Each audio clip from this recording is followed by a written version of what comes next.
Hello, what's up guys, how are you everyone? I hope everybody is well. Welcome to my channel Car Hospital.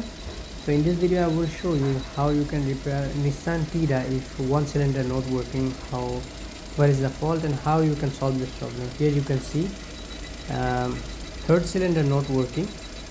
See, I will show you. This is first cylinder. Okay, this is working.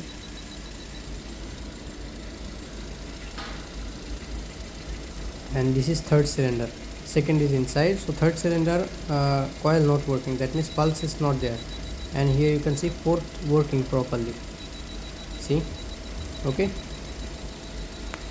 So I check cause engine ECM pulse have some problem. So now I remove engine ECM, and here you can see ignition coil IC. You have to replace this IC.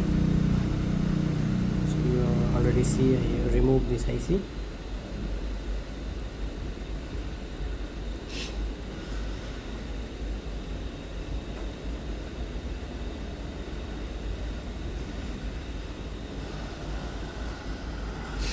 And then I replace a new one. I have new IC.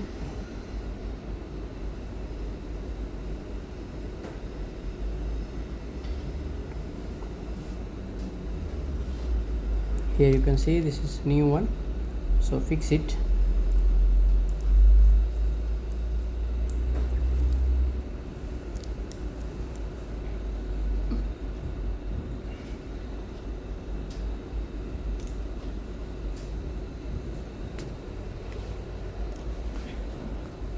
Fix it, new IC, and then here you can see fourth cylinder working, and then third cylinder also working properly. Before this third cylinder not working. Okay, that's why car misfire. So great success. If my video helpful for you, please subscribe my channel. Not perfect video because some footage delete in my mobile, that's the problem. Okay, thank you.